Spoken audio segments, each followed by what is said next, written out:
Hi, welcome back to the TheBusyMrs YouTube channel. My name's Rebecca, and this channel is all about budgeting, couponing, saving money, and all of that really fun stuff. So if that sounds interesting to you, I really hope that you subscribe to my channel and join us on this journey. My husband and I have been budgeting like this for, since January, and it has really helped us get on track with our finances. I really enjoy the cash stuffing aspect of it, and I just decided to share my journey with you guys. If I can end up helping somebody with their financial journey, I think that would be super awesome. So today's video is going to be about how I create my budget. So this workbook here is by The Budget Mom. I'll show you the cover so you can see it. It's the Budget by Paycheck workbook by The Budget Mom. So I am not a financial advisor in any way. This is just my personal journey using the method that The Budget Mom puts out there, and I'm going to do my best to explain how I use her budget in my budget, or her method in my budgeting journey. So the first thing that's important is the budget by paycheck method, like the calendar method. So what you do is you start with a calendar for the month. This is September, and we're working mostly with the first paycheck, but I'm going to show you how I lay it out for the whole month so I know what is going to come out of each check, or what bills are paid by what each check. So this check here is I actually receive it on the 25th of the previous month, but I hold on to it and use it on the 1st. And all the money from this check is used for bills from the 1st through the 15th. Now, the second check actually comes out on the 15th, but I save it until the 16th and start the second paycheck pay period from the 16th to either the 30th or 31st, depending on the month. Then I have all of my bills when they come out. Now, it's not exactly, because sometimes because of a weekend, a bill may come out a day or two early, but it's approximate. I know usually which bills are going to come out in which pay period.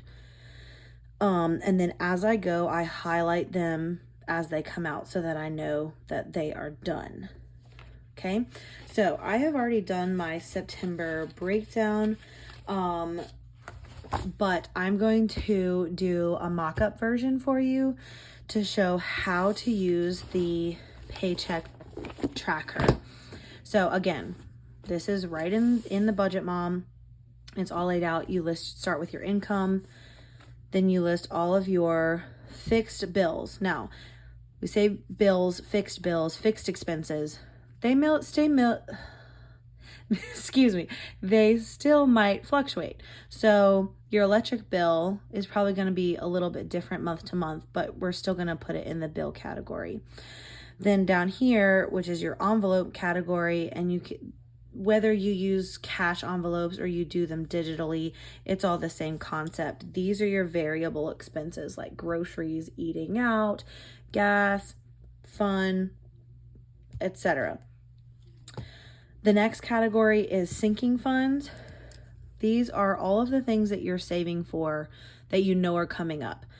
And these can be variable or fixed. So you can have like Christmas, however much you want to save for Christmas, household expenses, say your car insurance is coming up. If some people can pay their car insurance every 6 months and get a discount, my insurance doesn't do that, so I don't do it that way personally, but you could save up for that amount. We have HOA dues that come out once a year, so I have a HOA dues sinking fund that I'm saving up for, and then we have a sinking fund for all sorts of stuff. We have a whole list of those. But these are going to be purchases that you know are coming that you're going to need to save up for. Then if you have debt, you would put any extra debt payments here. And then any extra saving things like savings challenges and whatnot can go down here. And your goal in this method is to have a 0 at the bottom, not representing that you spent all your money, but representing that every dollar that you have has a job. okay? Whether that's going to a bill or a variable sinking fund, or I mean a variable envelope or a sinking fund, extra debt payments or savings, etc. So every dollar has a job. I hope you're with me so far. So I'm going to start by filling in the income part. Now I'm changing some of these bills to be a little bit more generic, and you'll see what I mean as I go. So paycheck number 1 of the month. Okay. Budgeting. I know exactly what this was, but I'm going to put this here. And then the actual category, I know that I got this much because like I said, I got this paid I got it on the 25th. So I already have this money, but I don't start using it until the 1st. Okay, then we have a side hustle category. Okay, and most of this money comes from my husband. He is a musician and he gigs on the weekends. He plays saxophone in wedding bands and all sorts of stuff. So I usually lowball what I think he'll make that month, depending on how many gigs he has, in case like a gig gets canceled or he gets sick or something. But this is a low season for gigs right now, and so if he has a gig right now, he doesn't miss it because it's a low season, because he's a band director, so he's doing band director things instead of doing a lot of gigging. So I know he's gonna have one gig this pay period, and it's going to be about $300. And then I know from my savings account or my sinking funds, we are going to actually be using about $500 this month, and I'll explain where that's coming from and what it's going to be used for as we go. All right, so this next part, I'm going to write out the bills and how much I'm budgeting for each one, and I'm going to speed it up a little bit because it's quite a lot. So see you in a second.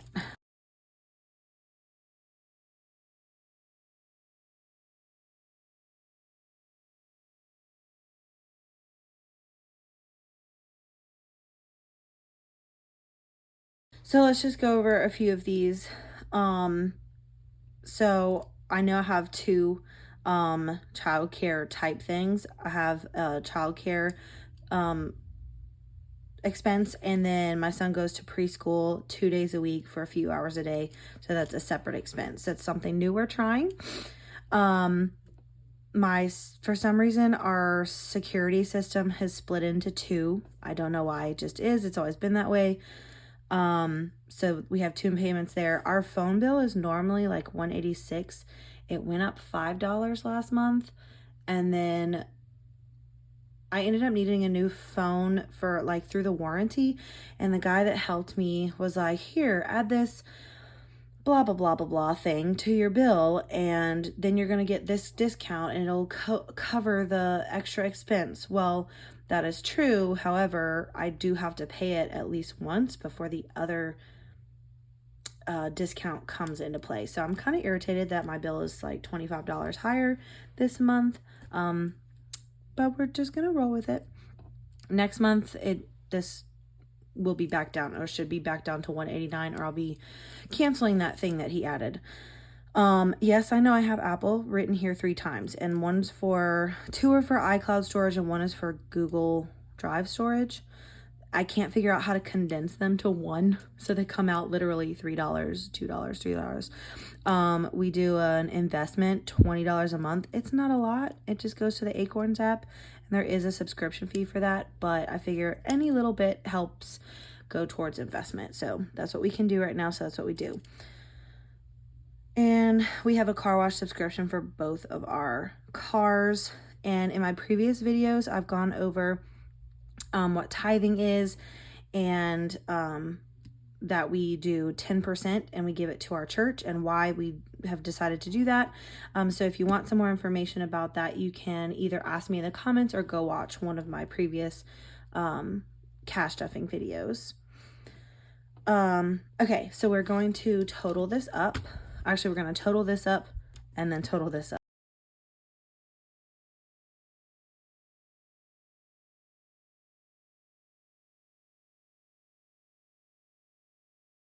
All right, and I'm going to add that up one more time just to make sure that I did it correctly.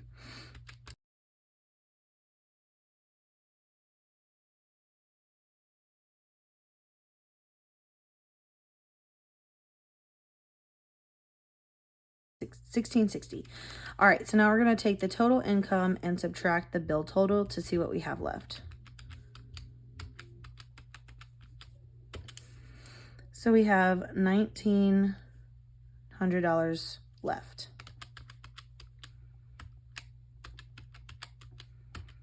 Okay.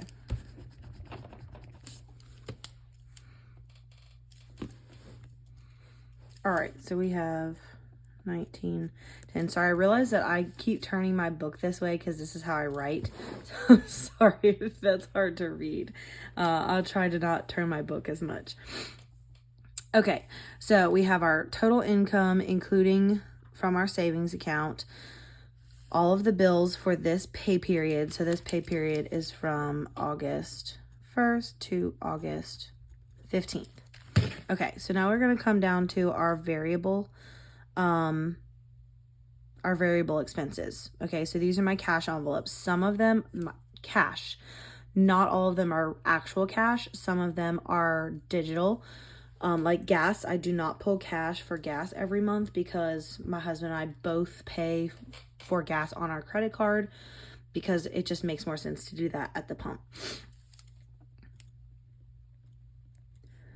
Okay, for anyone new here or who didn't watch any of my previous videos yet, I have mentioned it before, but I'll say it again that I am pregnant and due October 4th. And so we have a lot of stuff left over from my son, who's 3. But we've started buying a few things here and there, but I had a feeling that this month we would probably start buying a few more things because he is right around the corner.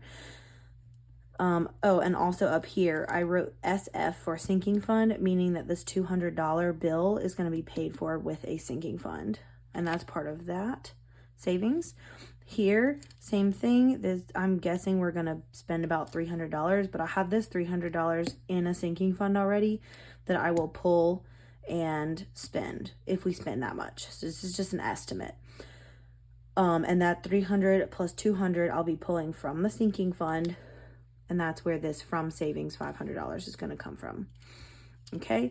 So I'm going to go ahead and fill out the rest of these and then we'll talk about each one.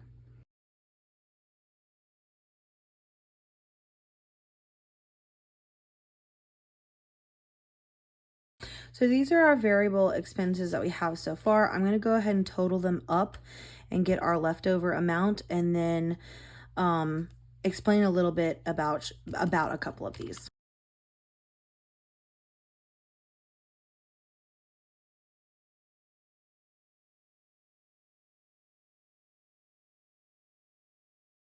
So the biggest thing that I want to point out about this one is that, yes, I understand that $650 for 2 weeks of food sounds like a lot. However, it was a lot lower than this. And honestly, with inflation, it's really hard to eat less than this for 2 of us and our son. Also, my husband has some dietary restrictions, so that kind of changes what we can have. Also, with the start of school, my husband and I are both teachers. With the start of school, we found it just a lot easier right now to have a little bit more like pre-made things from the grocery store, and that has upped our grocery budget. And then we just really enjoy eating out, and when we're busy, sometimes it's just easier. So this is what we're working with. So I know not everybody eats out that as much as that, and not everybody spends as much groceries as that for a family of 3. But that's where we're at right now. Also, this professional category. So sometimes when my husband has a gig, he'll have expenses like parking, or he needs more reeds for a saxophone or something like that. So I like to budget a little bit of professional money when I know he's going to be gigging because he needs supplies for that. All right, let's get how much we have left over to go towards our sinking funds. All right, so this month we have, or this pay period, we have $335 to go towards our sinking funds. Sometimes I decide to use lots of sinking funds. So I may fill up every single category and do like $15, $20, $25 amongst a lot of them. But this month, or sorry, this pay period, I decided to be a little bit more targeted. So for Christmas, we are really close to $600, which our goal is $1,000 before the, around November time.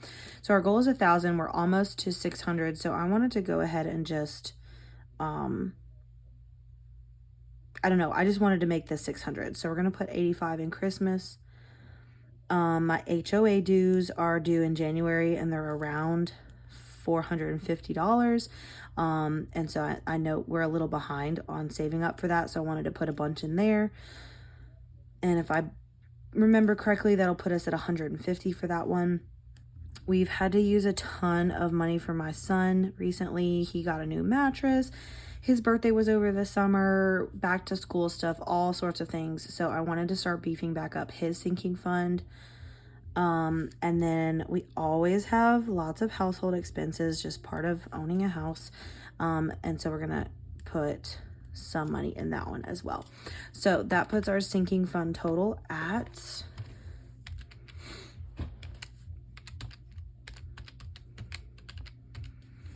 $235. And that leaves us with $100. Okay, and I'm going to talk about where this $100 is going to go. So we are not going to do anything here. We're going to put $100 towards our cushion, and then that leaves us with $0 left. I do have a $1 savings challenge and a $5 savings challenge. So at the end of each pay period, I go through my cash envelopes, and whatever envelopes still have money left in it, if there are $1 bills and $5 bills, I put them in to a savings jar, and it's literally nothing fancy. It's just a like a spaghetti jar with dollar bills in it.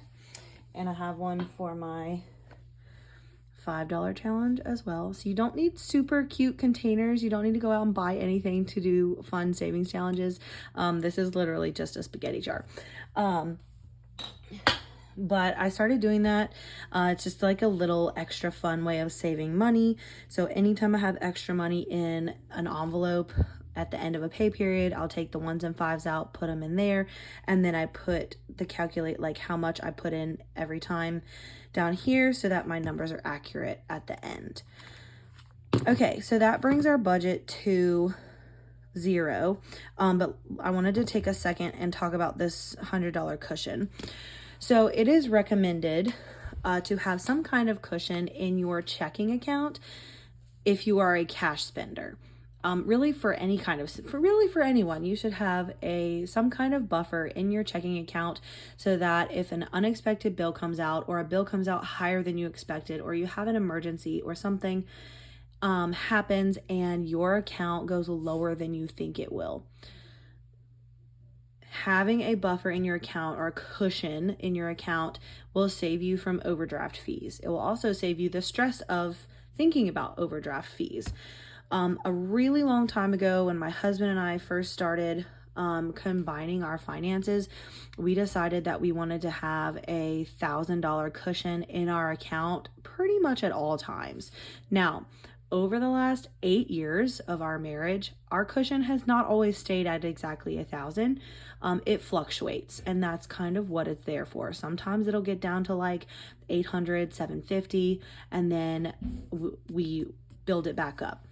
So last month, or we're actually like finishing out this pay period right now when I'm filming this, but basically the end of August, we had a lot of unexpected expenses, and we actually like went over our budget a little bit overall. Like we were short $100 in our overall budget for that pay period.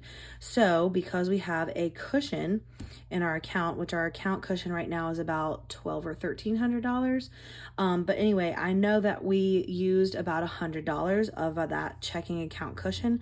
So this month, or this pay period, we were able to, hopefully at the end, we'll still have this, you know, we don't go over here. But our goal is at the end of this pay period to pay that $100 back into our cushion so that if we ever need it again, it's there to use it. So if you do not have some kind of cushion in your checking account to help you avoid overdraft fees, I would really recommend you getting that started. And you don't have to start big. I know $1,000 sounds like a lot, and it is. So what you could do is you could start by putting extra savings, start by putting an extra $5 towards your cushion every pay period. And eventually that's going to add up so that you have a $100 cushion, and then $200 cushion, and then build it up as much as you want. Some people like to only have a $200 cushion. Some people like $1,000. So it's really a personal preference, but it can really be helpful. So I'm going to write down all of our cash envelopes and sinking funds that I'm going to be pulling cash for this pay period.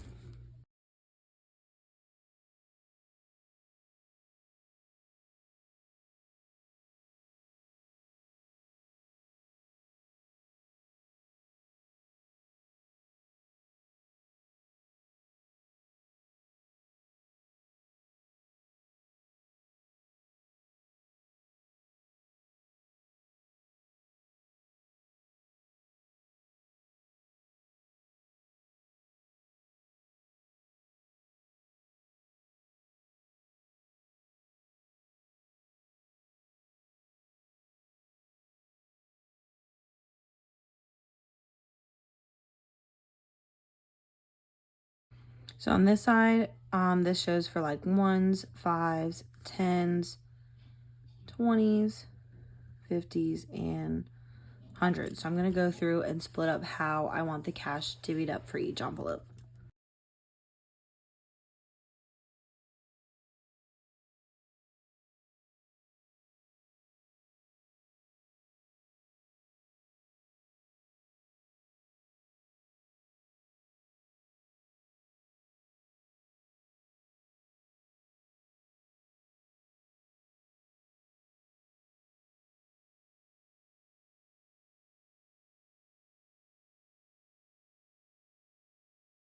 All right, then I'm going to take the total amount of each one and then how much my total value is, and I'm going to add this up as well. So these should equal this.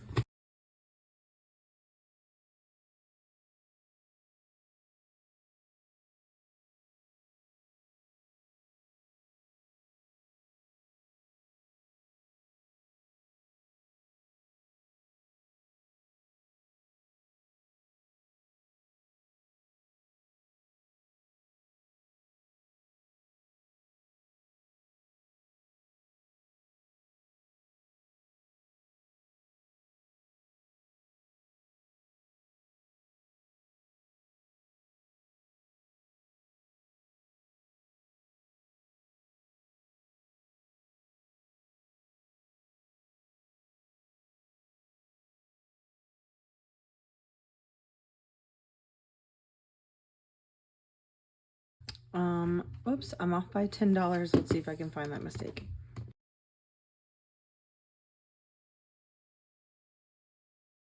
Oh, there we go. It was just an addition error. Okay, so I'm going to be pulling out $1,795 in these denominations, and I'm going to show you the little card that I put them on. So I literally cut this out of the back of each month. There's a page of these. You can cut them out. And I'm literally just going to copy down this information and the total on here. I give this to the bank teller, and then they give me back the cash in the denominations that I want.